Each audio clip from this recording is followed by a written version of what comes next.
आप जो जिन भाइयों ने रिकवरी एजेंट से बात कराने के लिए मेरी कॉल फॉरवर्डिंग करवाई थी, तो वो इतना घबराए हुए थे कि जैसे रिकवरी एजेंट नहीं हो, कोई हौवा हो। और जब मैंने उन रिकवरी एजेंट से बात करी उन्हीं के सामने फॉरवर्डिंग कॉन्फ्रेंस से लेते हुए, तो वो रिकवरी एजेंट भी निरुत्तर हो गए।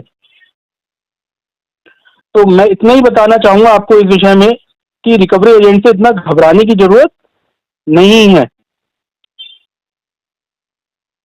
आप लोगों को मेरी आवाज क्लियर आ रही है कि नहीं आ रही है, या थोड़ा तेज बोलूं और मैं?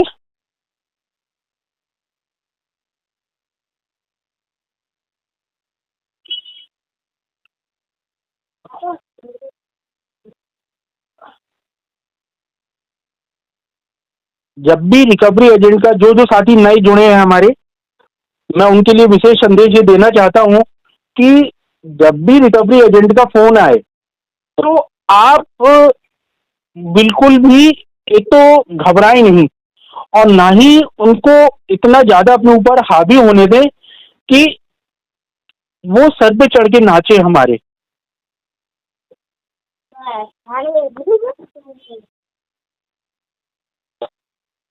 जब भी रिकवरी एजेंट का फोन आए, आप लोगों को सबसे पहले तो अपना अकाउंट नंबर निकलवाना है उनसे। और जो भी रिकॉर्डिंग भी आई है इस बार, हमने कंप्लेंट फाइल करने के लिए आरबीआई वगैरह में, और ईमेल कर वित्तीय संस्थान के ईमेल करने के लिए भी, तो वो लोग कॉल रिकॉर्डिंग ही नहीं कर रहे हैं हमारे भाई। तो मेरा आपसे निवेदन है कि जब भी रिकवरी एजेंट का फोन आए, तो आप लोग प्लीज उनका नाम पूछे ना पूछे, एम्प्लॉय आईडी पूछें ना पूछें, लेकिन अपना loan number, loan account number, अपनी ईएमआई की राशि, ईएमआई की डेट, लास्ट ईएमआई कब दी थी, ऐसी 5-6 इंक्वायरी जरूर कर लें उनसे।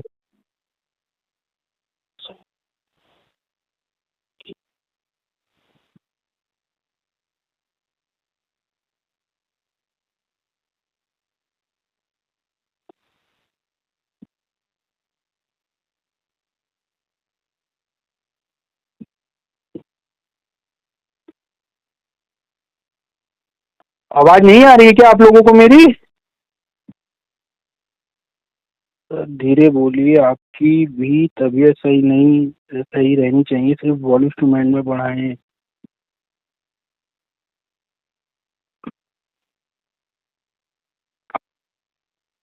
देखिए, रिकवरी एजेंट जो है वो आपको हर तरह से हिरास करेगा। जैसे वो हमेशा अमूमन यही कहते हैं कि जब लोन नहीं चुकाना था या जब पैसा नहीं था तो लोन लिया क्यों, लोन तुम्हारा बाप भरेगा, इत्यादि करके अनर्गल बातें करते हैं, जिससे थोड़ा सा दिल को भी ठेस पहुंचती है। तो उनकी बातों को दिल पे नहीं लेना है। अगर वो दुर्व्यवहार से बातें कर रहे हैं, तो आप भी दुर्व्यवहार से ही बातें करिए। कोई ऐसा वो मत सोचिए कि मैं इनसे ऐसे इस प्रकार से तो बातें नहीं कर सकता हूँ।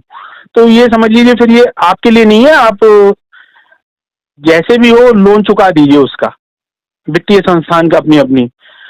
क्योंकि ये लोग तो अभद्रता करके, आपसे बदतमीजी बोल के ही पैसे निकलवाना इनका एक मेन उद्देश्य यही है कि ये लोग कैसे ही करके अभद्रता करके आपसे पैसे निकलवाएं।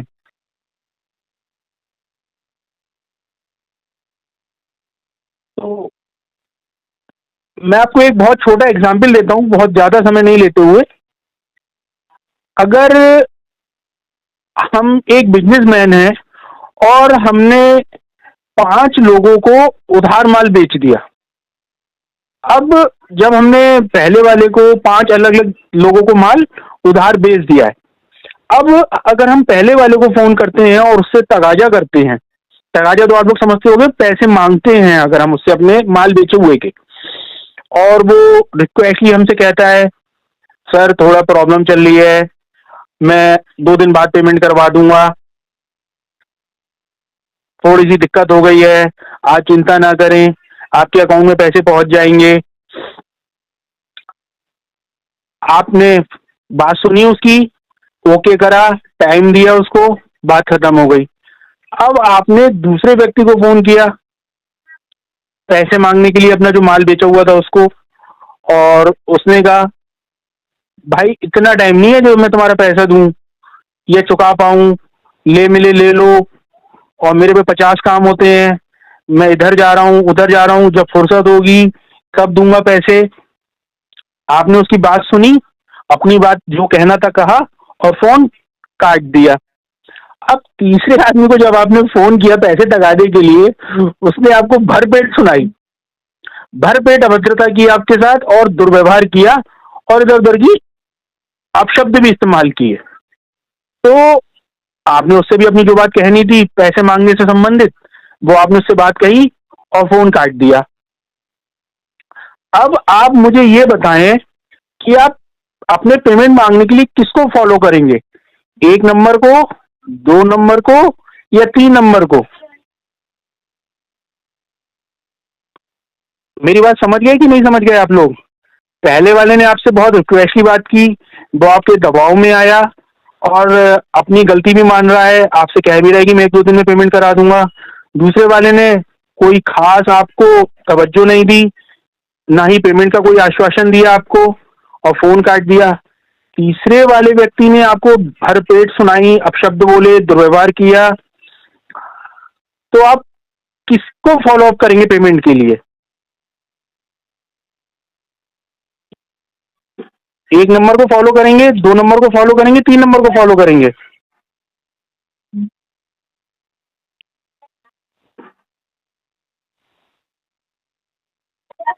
मोहित गुप्ता जी कह रहे हैं कि एक नंबर को फॉलो करूंगा।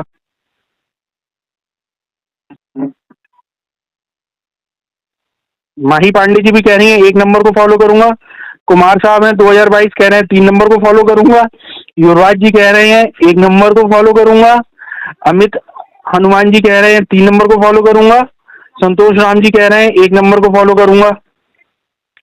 यही चीज रिकवरी एजेंट की भी लागू होती है, उनके पास भी सैकड़ों लोगों की लिस्ट है। अब जो आदमी उनसे अभद्रता से बातें कर रहा है, दुर्व्यवहार से बातें कर रहा है, तो वो उसको क्यों फॉलो करेगा? रिकवरी एजेंट, तो रिकवरी एजेंट सिर्फ उसी को फॉलो करेगा जो उससे डर जाएगा। विजय सिंह जी कह रहे हैं तीन नंबर। विजय सिंह जी, मेरी बात अगर आप सुन रहे हो तो ये बताइए कि अगर बैंक वाले का फोन आता है रिकवरी एजेंट का, और वो आपको दबा के अपशब्द और दुर्व्यवहार बोलता है,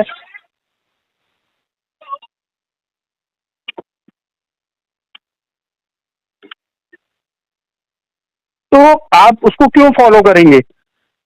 एक तो वो आपको अपशब्द बोल रहा है, दुर्व्यवहार बोल रहा है, तो आप तीन नंबर को क्यों फॉलो करेंगे सर? तो ऐसे ही सिंपल वे में रिकवरी एजेंट पे भी लागू होता है कि जो आदमी उनसे डर जाएगा, उनके प्रभाव में आएगा, वो उसी को फॉलो करेंगे ना। जो आदमी उनसे अपशब्द बोलेगा, दुर्व्यवहार बोलेगा, अभद्रता करेगा, उनको रिकवरी से संबंधित सारे नियम कायदे कानून बताएगा, तो वो क्यों उसको फॉलो करेगा? जाहिर सी बात है वो पहले वाले को फॉलो करेगा, क्योंकि वो उससे डर गया है और उसके प्रभाव में आ गया है, और उसको कमिटमेंट भी कर रहा है कि मैं एक या दो या तीन दिन में या 4 दिन में पेमेंट कर दूंगा।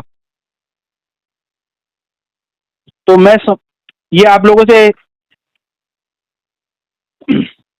विश्वास समझ रहा हूं कि आप लोग मेरी बात को समझ गए होंगे कि जो भी आदमी रिकवरी एजेंट को एक दो दिन का टाइम दे रहा है कि सर मैं एक दो दिन में पेमेंट करा दूंगा, ये परसों करा दूंगा, ये 4 तारीख को करा दूंगा, या 8 तारीख को करा दूंगा, वो आश्वासन दे रहा है, उसके आगे मिमिया रहा है, रिक्वेस्ट कर रहा है, तो जाहिर सी बात है उसी को फॉलो करेगा। और जो आदमी अपशब्द बोलेगा, दुर्व्यवहार बोलेगा, रिकवरी से रिलेटेड नियम कायदे कानून बताएगा उसको, उसकी एम्प्लॉय आईडी डीआरए लाइसेंस पूछता है, तो रिकवरी एजेंट जाहिर सी बात है उसको फॉलो नहीं करेगा।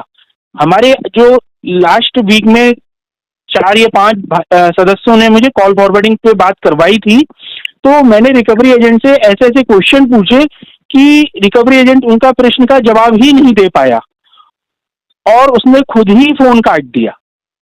इससे उन भाइयों में जिन लोगों ने मुझे कोई कॉल फॉरवर्डिंग करवाई थी उनको बहुत विश्वास आया अपने आप में कि सर ये क्वेश्चन जो आपने पूछे थे ये मैं भी पूछ सकता था उससे, लेकिन मैं पता नहीं क्यों घबरा जाता हूँ, दिल की धड़कनें बढ़ जाती हैं और ऐसा लगता है कि रिकवरी एजेंट बिल्कुल पास में आमने सामने बैठ के बातें हो रही हूँ, जबकि रिकवरी एजेंट को तो पता ही नहीं है कि वो कहाँ से फोन कर रहा है, दिल्ली से कर रहा है, कलकत्ता से कर रहा है, बंबई से कर रहा है और हम अपने होम टाउन में बैठे हुए हैं।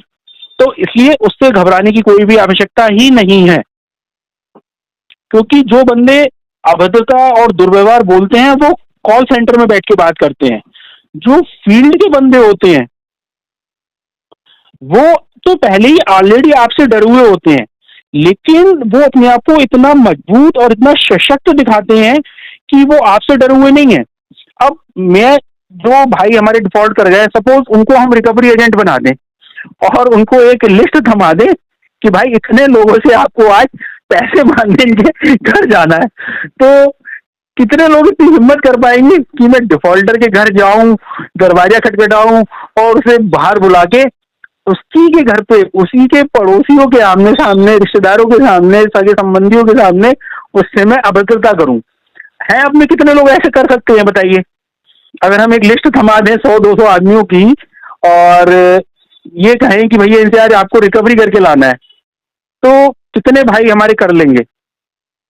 जाहिर सी बात है बहुत सख्त दिल चाहिए होगा।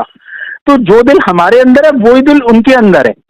उनको थोड़ी सी ट्रेनिंग होती है और वो जब हमारे प्रेमिसेस में हमारे घर पे आते हैं तो वो हमारी जो एक डिटेल होती है, बायोडाटा होता है कि हम किस लेवल के हैं, उसको स्टडी करके आते हैं।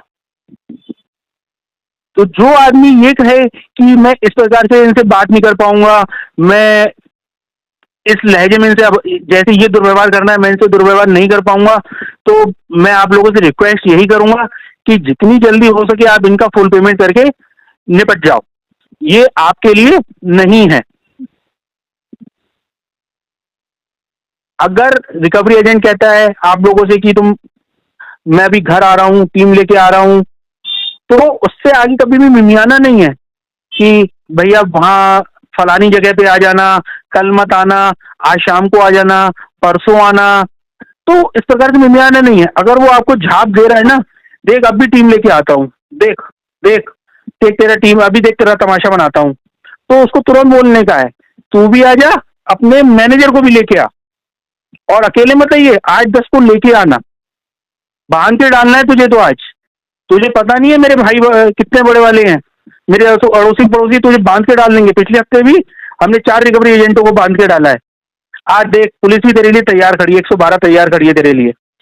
तो आपको उसकी झाप में नहीं आना है, बल्कि उसको सख्ती से बोलना है। इसका इफेक्ट वो पड़ेगा कि वो आपका नाम ही लिस्ट से काट देगा। दूसरा, वो कोई भी प्रकार की आपके साथ अभद्रता कर रहे हैं, दुर्व्यवहार कर रहे हैं, तो आपको एविडेंस कलेक्ट करना है ज्यादा से ज्यादा। हमने और जोशी जी सर ने एक तजुर्बा लिया है कि उन लोगों को लोन सेटलमेंट में आसानी उन्हीं को होती है जो ज्यादा से ज्यादा एस्केलेशन जनरेट कर सके। उनके लोन सेटलमेंट आराम से होते हैं और मैं ये लिख के दे रहा हूं कि जो जितने लोग एस्केलेशन ज्यादा से ज्यादा डालते हैं रिकवरी एजेंट की या बैंक की या जिस संस्थान से आपने लोन लिया है या उसका क्रेडिट कार्ड है, उसकी गलतियों को ज्यादा से ज्यादा उजागर करते हैं, मतलब एस्केलेशन डालते हैं, तो उनमें किसी 10,000 में सिर्फ एक पर ही कंपनी केस करती है। तो यदि आपको भविष्य के इन केसेस से बचना है, केस कौन कौन से? 318, सेक्शन 25, 316(2), 318। तो कंपनी भी आप पे केस करने से पहले आपकी कंप्लेंट्स को एक बार रिव्यू करती है कि भाई इसकी कंप्लेंट्स में हम कोर्ट में इसके जो पेमेंट बकाया है इस पे हम कोर्ट में जाएं या ना जाएं, कहीं ऐसा ना हो कि ये हमारा ही चिट्ठा खोल के रख दे कोर्ट में। तो मैं आप लोगों से ये गुजारिश करूंगा कि आपको उनको उकसाना है और उस उकसाने की एविडेंस कलेक्ट करना है, क्योंकि वही एविडेंस आपके सेटलमेंट की राह आसान करेंगे। जो जितनी ज्यादा एस्केलेशन डालेगा उसकी सेटलमेंट उतनी आसानी से और कम राशि में होगी, और सबसे बड़ा उसको बेनिफिट ये मिलेगा कि बैंक या वित्तीय संस्थान कभी भी उस पर केस नहीं करेगा। केस करने से पहले भी आपका एक बार पूरा आपकी कंप्लेंट्स जो आपने एस्केलेशन डाली हैं, कंप्लेंट्स डाली हैं, वित्तीय संस्थान को ईमेल द्वारा भेजी हैं या कॉल करके कंप्लेंट्स बुक कराई हैं, रेफरेंस जनरेट कराए हैं, तो वो आपके ऊपर केस दर्ज कराने से पहले भी उनका रिव्यू करेंगे और सेटलमेंट की राह भी आप लोगों की आसान ही होगी। तो उन लोगों को उकसाना है रिकवरी एजेंट्स को, ना कि उनसे हमको डरना है और ना ही उनके आगे मिमियाना है।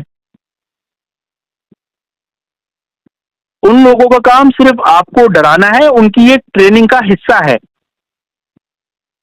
इसके अलावा कुछ नहीं है। ना ही वो कोई भूत है, ना ही वो आपको खा जाएंगे। और उनको एक एक आपका लेवल पता है कि आप इस लेवल के बंदे हो।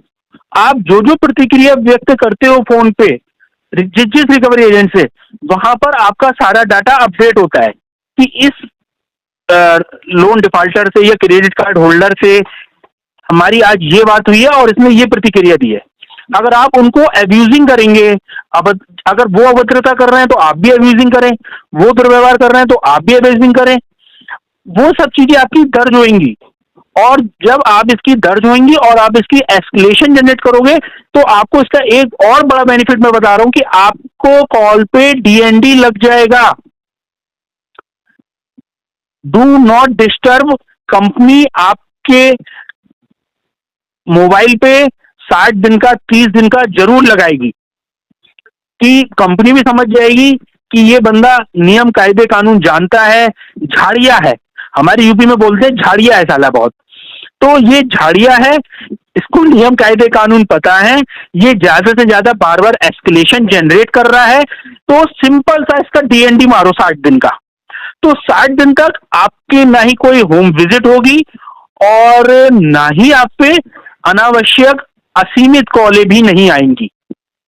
इसका आपको बहुत बेनिफिट मिलेगा। आप लिख लीजिए कहीं पर, दूसरा सेटलमेंट की राह आसान होगी और आप कोर्ट केसेस से भी बचेंगे। ये जो जानकारी मैं आपको दे रहा हूं, ये जोशी जी के साथ डिस्कस करके एक बहुत अनुभव के साथ, क्योंकि मैं भी इस एक लंबी प्रक्रिया से गुजरा हूं और जोशी सर तो बहुत समय पहले गुजरे थे, हम वर्तमान में गुजर रहे हैं, टेक्नोलॉजी के साथ गुजर रहे हैं। तो सारी लड़ाई टेक्नोलॉजी की है।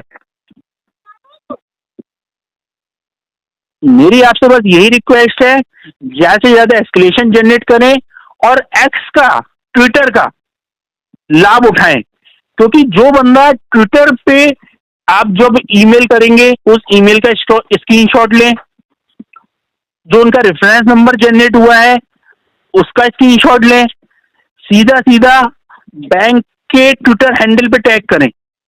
और इसमें एक मैं बहुत कह सकता हूं नई बात जोड़ रहा हूं आप लोगों के लिए कि इसके ब्रांड एम्बेसडर को भी टैग करना है अब हमें। ये मैं नई बात बता रहा हूं, जैसे आईडीएफसी के ब्रांड एम्बेसडर अमिताभ बच्चन है,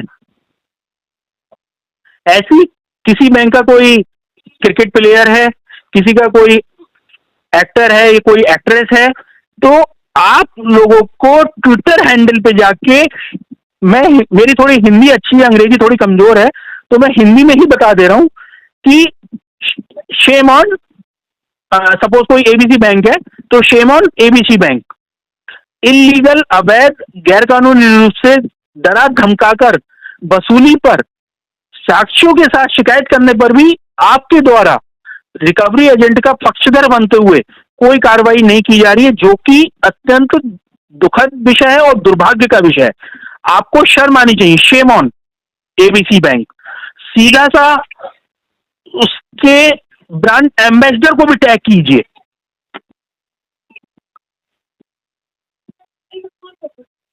ये बहुत महत्वपूर्ण बात बता रहा हूं मैं आपको, फिर से बोल रहा हूं,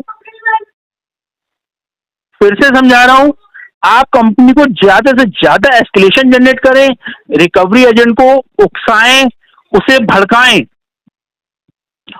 वो जो भड़क के कुछ बोल रहा है उसकी ऑडियो रिकॉर्डिंग करें, अपनी भाषा में सिंपल कंपनी के customer care, nodal officer, grievance officer को उस रिकॉर्डिंग के साथ मेल करें, रिकॉर्डिंग को अटैच करके मेल करें, पीडीएफ बनाएं, जो अपनी 4-8 लाइनें आप लिख सकते हो, जो जो आपसे बहस हुई है, बात हुई है, उसको एक लिख लें, या जहां पर मेल करते समय जहां पर डियर सर करके लिख सकते हैं वहां पर लिख दें और वो मेल करें। जब मेल करके आपका रेफरेंस नंबर जनरेट हो जाए, उस रेफरेंस को ट्विटर पे टैग करें, ट्विटर पे, एक्स अकाउंट पे उसको रन करें और ब्रांड एम्बेसडर को भी टैग करें। उससे आपको बेनिफिट मिलेगा। और जब पलट के ग्रीवेंस ऑफिसर की, उनकी सोशल मीडिया टीम की फोन आएगा कि सर क्या हो गया, हम इसके लिए बहुत सॉरी करते हैं, हम तो आरबीआई के कोड ऑफ कंडक्ट के अनुसार ही रिकॉर्डिंग करते, कोड ऑफ कंडक्ट के अनुसार ही रिकवरी करते हैं, वहां आप ग्रीवेंस ऑफिसर को जम के सुनाएं, दबा के उनको अपने दिल की भड़ास निकाले उनके ऊपर, लेकिन अपने सीमित दायरे के अंदर। उनसे अभद्रता हमें कोई भी नहीं करना है, उनसे हमारी अभद्रता कोई नहीं होनी चाहिए। आप उनको एक अच्छे लहजे में उन पे अपनी भड़ास निकालें कि उसने मेरे को ऐसा बोला, वो मेरे घर आ रहा है और मेरे को धमकी दे रहा है, या आज 4-5 लोग मेरे घर पर आ गए, उनकी वीडियोस अटैच मैंने कर दी हैं, शेम ऑन यू, आपको शर्म आनी चाहिए, इस प्रकार से आप आरबीआई से परे जाकर रिकवरी कर रहे हैं। इस प्रकार तो ये लोग आपका पैसा दिलवाने के बजाय डुबो देंगे, और अब तो मैं कुछ भी पेमेंट नहीं करूंगा, सीधा सीधा ग्रीवेंस ऑफिसर से ये बोलिए। इसका बेनिफिट आपको मिलेगा कि आपके मोबाइल पर 30 दिन का, 60 दिन का डीएनडी मिलेगा ही मिलेगा। डीएनडी मतलब डू नॉट डिस्टर्ब।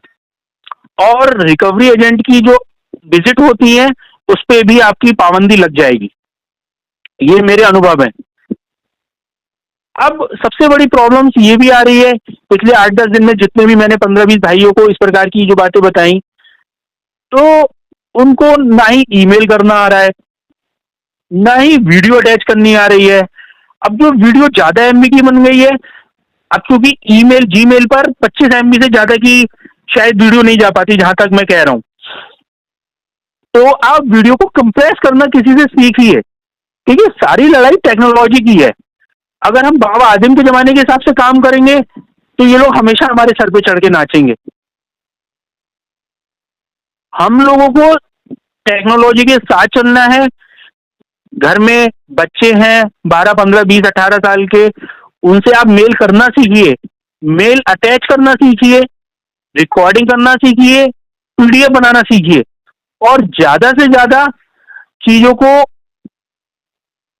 एनालाइज करके उसकी एस्केलेशन जनरेट कीजिए, ट्विटर पे रन कराइए, मेल करिए, निकटतम आपका जो साइबर थाना है आपके जिले का, उसको भी मेल करें सब चीज रिकॉर्डिंग लगा के। और www.cybercrime.gov.in पर भी आप लोग पीडीएफ भेजें, रिकॉर्डिंग अटैच करके भेजें। इसका प्रभाव मिलता है कि आप पे डीएनडी लगेगा, 30 दिन का, 60 दिन का, 90 दिन का डीएनडी लगेगा ही लगेगा। क्योंकि जितने भी हम लोग ये 8, 10, 12, 15 दिन में मुझसे जुड़े हैं, इन सबको एकदम से इमीडिएटली रिलीफ मिला है इन्हीं तरीकों से, जो जो तरीके मैंने अभी आपको बताए हैं। आपको बोलना कम है, सुनना ज्यादा है, एविडेंस ज्यादा से ज्यादा कलेक्ट करने हैं हमें।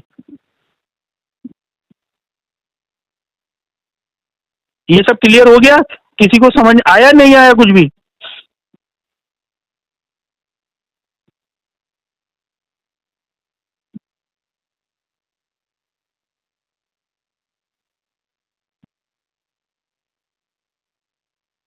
दूसरा, एक बहुत ज्यादा क्वेरी इस बात की आ रही है कि हमारा डिफॉल्ट हुए अभी 2 या 3 महीने हुए हैं, सर क्या सेटलमेंट हो जाएगा? मेरे अनुभव के हिसाब से बैंक को या वित्तीय संस्थान को कम से कम 6 महीने से 9 महीने का समय लगता है सेटलमेंट का डिसीजन लेने के लिए। और सेटलमेंट मांगना हमारा अधिकार नहीं है। सबसे पहले हमें सेटलमेंट की शुरुआत नहीं करना है। बैंक अपनी साम, दाम, दंड, भेद सारी नीति अपनाएगा। जब वो सबसे हार जाएगा तब आपके ऊपर सेटलमेंट का तीर छोड़ेगा। उसमें भी अगर आपके पास पैसे हैं तो सेटलमेंट करिए, नहीं पैसे हैं तो उनसे और वक्त मांगिए, ये उसे ऐसी पड़ा रहने दीजिए, उसमें ज्यादा तनाव नहीं लेना है। और जब पैसे हो, सर ने भी अभी थोड़ी देर पहले ये बताया था, जब पैसे हो तभी सेटलमेंट की बात करें। अब सेटलमेंट के रुपए है नहीं, हम अनर्गल बातें कर रहे हैं, 15%, 20%, 25%, 30%। अरे जब पैसे ही नहीं है तो हम सेटलमेंट भी कैसे करेंगे? तो उसी राह पे जाइए जो आपकी पॉकेट में हो पैसा। अगर पॉकेट में पैसा नहीं है तो वेट करिए। क्लियर? अब एक और सबसे बड़ी जो क्वेरी आई के द्वारा, इलीगल फंडिंग की भी बहुत क्वेरी आ रही है। देखिए, मैं आपको जो मेरा अनुभव है वो मैं आपको बता रहा हूं। हो सकता है मैं इसमें आप लोगों से मुखातिब ना हो पाऊं, या जोशी जी सर से मेरे थोड़े से विचार ना मिल पाए, उसके लिए मैं क्षमा चाहता हूं। अगर हमारे पास फंड्स नहीं है और हमारे अकाउंट में इलीगल फंडिंग हो रही है और आगे आने वाले 3, 4, 5, 6 महीने में भी हम सेटलमेंट नहीं कर पाएंगे, क्लियर बोल रहा हूं मैं, ये मेरे अपने अनुभव है। हो सकता है आप लोगों से मेरा मन इस विषय पे ना मिले, मेरे मन की बात है वो मैं आपसे क्लियर कह रहा हूं, मेरा अपना अनुभव है और इससे बेनिफिट ही हुआ है। अगर आपके पास अगले 4, 5, 6 महीने सेटलमेंट के रुपए नहीं है और आपके अकाउंट में इलीगल फंडिंग हो रही है, तब होने दीजिए। इससे आपको एक बेनिफिट ये मिलेगा कि आपको इसका टाइम मिल रहा है। आपको भाई 2 महीने 3 महीने हमने कोई रुपया जमा नहीं किया, अचानक से मिनिमम अमाउंट या उसके आसपास की अमाउंट किसी ने हमारे अकाउंट में डिपॉजिट कर दी है और हमारा जो लोन है, क्रेडिट कार्ड बैलेंस है, बकाया है, वो एनपीए से बाहर आ गई, तो हमें क्या दिक्कत है भाई? हमारी जेब से क्या गया? हमारे पास तो वैसे भी आगे आने वाले 6 महीने तक हम सेटलमेंट करने की उसमें भी नहीं है, ना ही हम पे फंड्स है। तो इसमें बिल्कुल स्पष्ट है जो मेरा मेरा विचार है कि अगर हमारे पास अगले 5, 6 महीने तक सेटलमेंट करने का फंड्स नहीं है और हमारे अकाउंट में इलीगल फंडिंग हो रही है, तो उसको होने दें, दरकिनार करें, इग्नोर करें। लेकिन हमारे पास अगले 2 महीने में या 3 महीने में हम सेटलमेंट करने के लिए तैयार हो जाएंगे या हम पे कहीं से फंड्स आने वाले हैं, तो ये आपके लिए गोल्डन अपॉर्चुनिटी है। जितनी कंप्लेंट फाइल हो सकती हो, बैंक को फोन करके करें, ईमेल करके करें, कस्टमर केयर पे कॉल करें, ट्विटर हैंडल पे बैंक को लगाएं ट्वीट करके। इसका बेनिफिट भी आपको मिलेगा, सेटलमेंट की राह आसान होगी और सेटलमेंट जल्दी होंगे। और सीधा सा 30 दिन बाद उनके रिप्लाई पे आरबीआई जो इसकी साइट है http.cms करके rbi.org.in पर भी आप शिकायत फाइल करें। इसका बेनिफिट आपको लीगल फंडिंग का भी मिलेगा और सेटलमेंट की राह इसमें भी आसान हो जाएगी। बट मैं फिर से रिपीट कर रहा हूं, अगर हमारे पास अगले 5, 6 महीने तक फंड्स का कोई इंतजाम नहीं है और हमारे अकाउंट में इलीगल फंडिंग हुई है, तो शांत हो बैठे रहें भाई, तू हर महीने जमा कराता रहे, हमें क्या, हमें तो टाइम मिल रहा है, हमारा टाइम बढ़ रहा है। और यदि हमारे पास अगले 2, 3 महीने में फंड्स का इंतजाम हो जाएगा या कहीं से फंड्स आने वाले हैं, तो गोल्डन अपॉर्चुनिटी है, आप दबा के एस्केलेशन जनरेट करें, कस्टमर केयर पे, ट्विटर पे, ईमेल करके आप इसकी शिकायत दर्ज कराएं और ब्रांड एम्बेसडर को भी टैग करें। उस वित्तीय संस्थान के ब्रांड एम्बेसडर को भी ना छोड़ें, गूगल कर लें या बैंक से कस्टमर केयर पे कॉल करके पूछ लें कि आपका ब्रांड एम्बेसडर कौन है और उसको भी टैग करें, उसको भी बाकायदा ईमेल करें। इसका बेनिफिट भी हमें मिलेगा। लेकिन इलीगल फंडिंग पर टेंशन में ना आए, पैनिक क्रिएट ना करें। ये ऐसा होता है कि रिकवरी एजेंट्स का कमीशन किन्हीं कारणों से पूरा नहीं पड़ रहा होता है, तब वो अपना कमीशन जनरेट करने के लिए, अपना कमीशन बनाने के लिए आपके अकाउंट में इलीगल फंडिंग करके अपना टारगेट पूरा करता है, जिससे बैंक उसको कमीशन देता है। इसलिए आपके अकाउंट में इलीगल फंडिंग होती है कि उसका टारगेट पूरा हो गया और कमीशन, उसका जो भी बैंक से कमीशन है 30%, 35%, 40%, वो उसको बैंक से मिल जाएगा।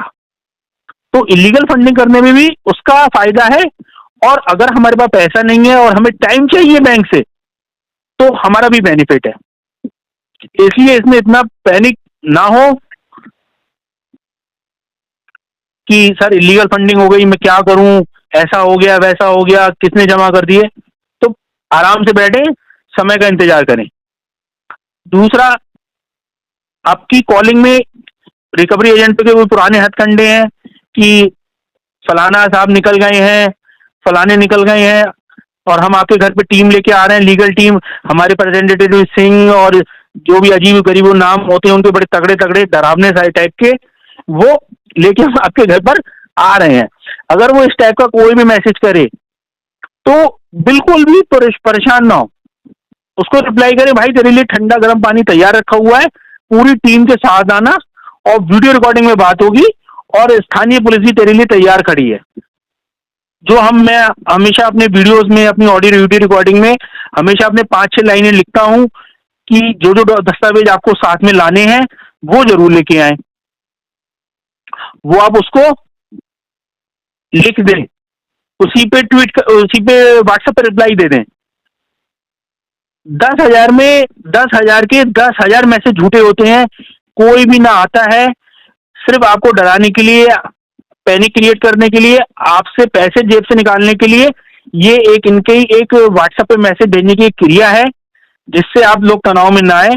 उल्टा पलट के इनको व्हाट्सएप करें, भाई आ जाओ, तुम्हारे लिए बिल्कुल सरसों के तेल से पिलाया हुआ लठ तैयार रखा हुआ है, सरसों के तेल का पिलाया हुआ लठ तैयार रखा है, तू भी आना, अपने मैनेजर को भी लाना, और अपनी पूरी जो रिकवरी टीम होती है ना उसके सहित आ जा भाई तू। मैं बिल्कुल तेरा इंतजार कर रहा हूँ, बेसब्री से इंतजार कर रहा हूँ। सरसों के तेल से पिलाए वो लठ तैयार रखा है मेरे पास। कोई नहीं आएगा, सिर्फ एक डराने के लिए, आपको दबाव बनाने के लिए, आपको मानसिक उत्पीड़न करने के लिए ये एक फर्जी क्रिया है, और कुछ नहीं है। ये पहले भी हम ऑडियो रिकॉर्डिंग में भी कई बार बोल चुके हैं, और जोशी सर भी इस विषय पे कई रिकॉर्डिंग डाल चुके हैं। तो ये इसके भी बहुत मैसेज आते हैं, तो इसके लिए भी आप लोग तनाव ना लें। एक सबसे बड़ी एक क्रिया और आजकल ये चल रही है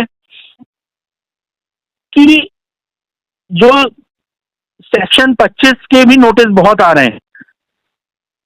इसमें आप, हम लोगों ने पिछली वीडियो में भी यही बताया था कि सेक्शन 25 से बिल्कुल भी ना घबराएं। सेम डे बेलेबल ऑफेंस है। लड़ाई सिर्फ एक किस्त की है।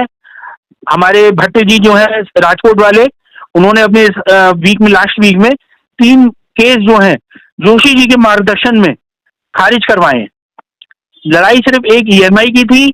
उन्होंने ऑन द स्पॉट खड़े हो गए, लो भैया जज के सामने पकड़ो अपनी ईएमआई, ये रहा उसका स्क्रीनशॉट, पेमेंट का स्क्रीनशॉट, और आपका नोटिस की कॉपी। जो भी प्रक्रिया थी वो एक वकील साहब के मार्गदर्शन में केस खारिज हुए। जबकि सामने वाली पार्टी का वकील ये कह रहा था कि नहीं सर, आपके ऊपर 3 या 4 ईएमआई बकाया है, जब तक आप 3 या 4 ईएमआई भी जमा नहीं करोगे, जब तक हम केस नहीं उठाएंगे। तो जोशी जी सर ने उसमें भी पूरी तैयारी करके हमारे भट्टे जी को भेजा था, और आखिर में एक किस्त जमा करके ही उनके केस विड्रॉ हो गए।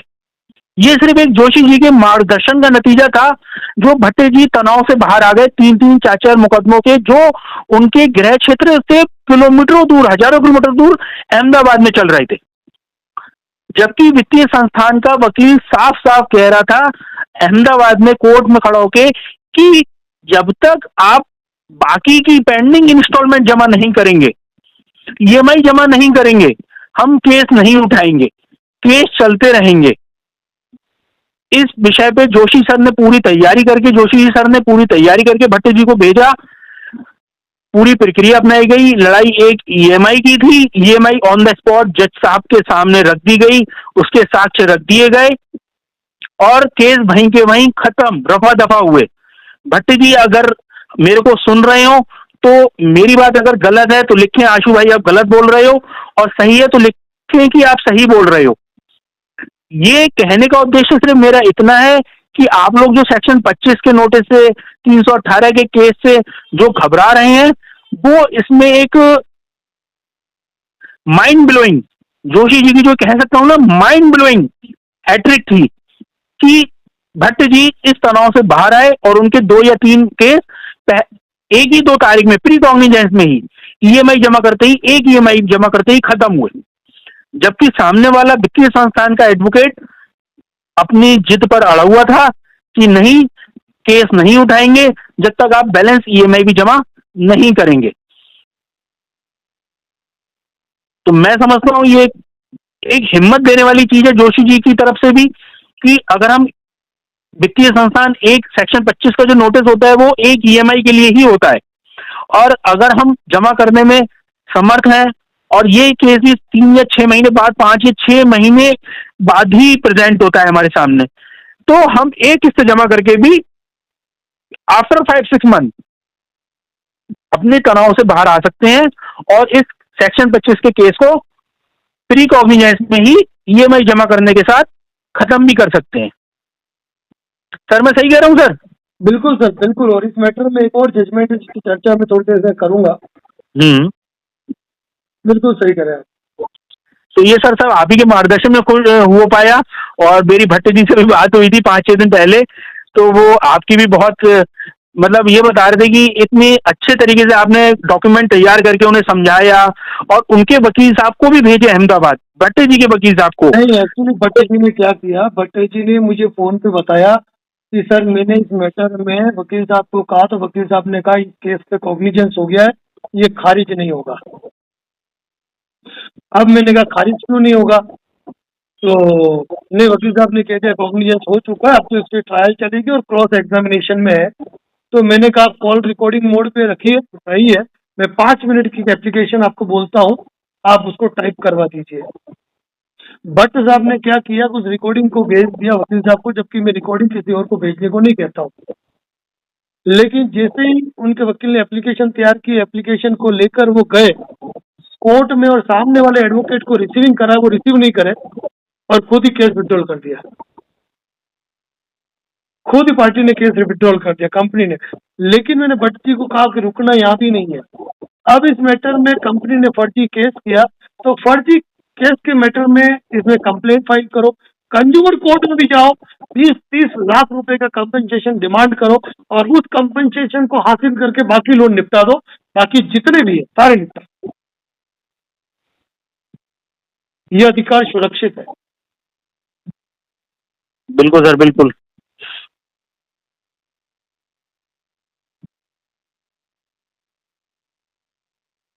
हमारे डॉक्टर एनपी साहब भी गाइड करते रहते हैं, रुको, तनाव मत लो, कितने में सेटलमेंट हो जाएगा। पवन जी परिहार साहब कहते हैं कि कलेक्शन मैनेजर हो या कोई रिकवरी एजेंट, टिक ही नहीं पाते हैं।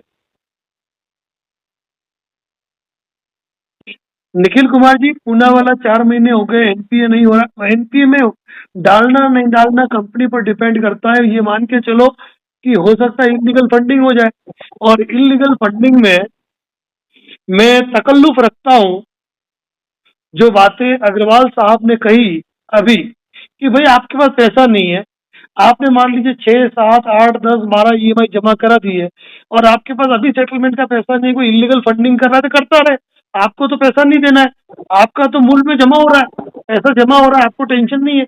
जब अपने को लगे ना अपने को सेटलमेंट करना है तब सोचना है। बट ये है कि इलीगल फंडिंग के मैटर में 1 रुपया आपको किसी को देना नहीं है।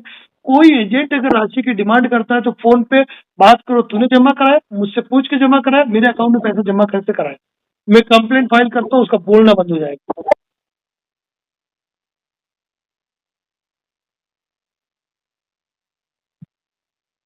और सर आपकी कोई बात, आज देखिए इस लाइव के दौरान कुछ नई बातें आपको आशुष जी अग्रवाल साहब ने बताई है, और जिसमें इलीगल फंडिंग की बात का मैं इनका समर्थन करता हूं कि यदि आप सेटलमेंट करना चाहते हैं, एनपीए पर चले गए, तो इसी स्थिति के अंदर आप इलीगल फंडिंग की कंप्लेंट करो, वरना शांति से बैठे रहो। और इलीगल फंडिंग की कंप्लेंट करते हो तो कंपनी की मेल केवल आरबीआई को भी, लोकपाल को भी 30 दिन बाद कंप्लेंट करनी है, इस बात को भूले नहीं। फिर इलीगल फंडिंग एक बार हो रही है, 2 बार हो रही है, 3 बार हो रही है, रेगुलर कंप्लेंट करते जाओ, कोई दिक्कत ही नहीं है। और जैसे श्रवण जी वर्मा साहब ने अभी लिखा था कि एस्केलेशन डालते जाओ, लो सेटलमेंट होता रहे, आता जाएगा ऑफर। एक चीज जो इन्होंने आपको बताई कि सेटलमेंट कब होगा, तो आशुजी अग्रवाल साहब ने बताया कि सेटलमेंट तब होता है जब कंपनी को लगता है येन केन प्रकारेण साम दाम दंड भेद, सारी नीतियां अपनाने के बाद ऐसा लगता है कि आपका जो चक्रव्यूह है, आपने आपका जो ज्ञान है वो हर तरीके से भारी है। ऐसी स्थिति में कंपनियां सेटलमेंट को मजबूर होती है और आपका सेटलमेंट कम से कम भी 6 महीने में हो जाता है। लेकिन यहाँ पर सेटलमेंट के मैटर में, जैसे मेरा आज का टाइटल है, वो भी बता देता हूं मैं कि बिना एनपीए के भी लोन सेटलमेंट होते हैं, लेकिन वहां पर थोड़ा आपको अवेयर रहना है। जैसे फॉर एग्जांपल, मैं गुरुग्राम कॉन्फ्रेंस में था, 30 तारीख का वक्त था, मुझे दमादम सेटलमेंट लेटर आते जा रहे थे। एक तरफ मुझे सेटलमेंट लेटर वेरीफाई करने थे, दूसरी तरफ मुझे कॉन्फ्रेंस भी मैनेज करनी थी। तो 10-10 मिनट का गैप लेकर मैं कॉन्फ्रेंस हॉल से बाहर आता गया और सेटलमेंट लेटर को वेरीफाई करता गया। तो उस दिन यस बैंक के 10 सेटलमेंट बिना एनपीए के हुए, यानी कि लोन एनपीए हुआ ही नहीं था, बस परसेंटेज रेशो जो था वो थोड़ा ज्यादा था, यानी कि 27 से लेकर 31% के बीच में था। तो वहां पर भी मैं एक बात कहूँ कि कंपनियां सेटलमेंट करती है, बिना एनपीए के करती है, तो वो ये देख लेती है कि व्यक्ति के ऊपर मल्टीपल लोन है, इससे आज कुछ हासिल हो गया तो हो गया, नहीं तो भविष्य में 1 रुपया कभी हासिल नहीं होगा। ऐसी स्थिति में जब मल्टीपल लोन कंपनी आपका सिविल स्कोर चेक करती है, क्योंकि उन्होंने request for loan settlement letter भेजा था, वो उनका एक्सेप्ट हुआ और उनको भी लगा यार मुझे 28% 30% मिल रहा है और 4-6 महीने बाद में कम में मिलेगा, लेकिन मैं इस तनाव को खत्म कर दूं, वो उनकी इच्छा थी। तो हमने सेटलमेंट लेटर को वेरीफाई किया, मेल को वेरीफाई किया और उनको हमने ग्रीन सिग्नल दिया कि यू मे प्रोसीड, कि आप इसको निपटा दो। तो बिना एनपीए के भी सेटलमेंट होते हैं। दूसरा ये ध्यान रखना, वन डे सेटलमेंट इतना बड़ा टेंशन होता है कि बातचीत भले आपकी पहले चल रही है, आज ही सेटलमेंट लेटर जारी करेंगे और आज ही की डेट देंगे। ऐसी स्थिति में आपको बिना वेरीफाई किए सेटलमेंट नहीं करना है, इस चीज को आपको ध्यान रखना है। और वन डे सेटलमेंट और बिना एनपीए के सेटलमेंट, ये आपको दिसंबर महीने में सर्वाधिक देखने को मिलेंगे। लेकिन अवेयर जरूर रहना है, अपने लीगल एक्सपर्ट को बिना परामर्श लिए सेटलमेंट का पेमेंट जमा कराने की गलती मत करना, ये चीज ध्यान रखना।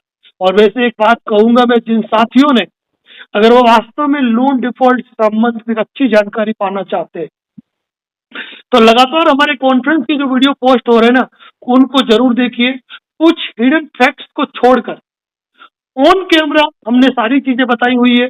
और जो साथी कोटा और इंदौर में हमारी कॉन्फ्रेंस को ज्वाइन करना चाहते हैं, अपना नाम जरूर दर्ज करा दे। जो मुझसे डायरेक्ट संपर्क में है मेरे नंबर पे, वो तो सीधा अपना नाम और मोबाइल नंबर और किस शहर में आएंगे लिख दीजिएगा। इंदौर के लिए भी यही तरीका रहेगा, व्हाट्सएप स्टेटस पर, व्हाट्सएप चैनल लिंक पर और फेसबुक और यूट्यूब कम्युनिटी पर ये जानकारी पोस्ट होगी, कब कहाँ किस स्थान पर कितने बजे आना है। यो तो ये तनाव आपको लेना नहीं है। एक ये चीज ध्यान रखना कि सितंबर महीने के मैं करीब 100-150 सेटलमेंट लेटर ही पोस्ट कर पाया हूँ।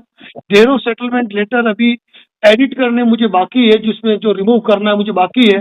तो ढेरों सेटलमेंट लेटर है, तो वो 1-2 दिन में मैं पोस्ट करने की कोशिश करूंगा। तो देखना, अपना हौसला और उम्मीद बढ़ाना। Advocate Narendra Joshi YouTube channel पर हर वो लेटर मिलेगा आपको, सेटलमेंट लेटर, जिसकी आपको दरकार है। इसके साथ इलीगल फंडिंग के मैटर में इन्होंने बताया सेटलमेंट कब होगा, ये हो गया। और अब एक महत्वपूर्ण बात,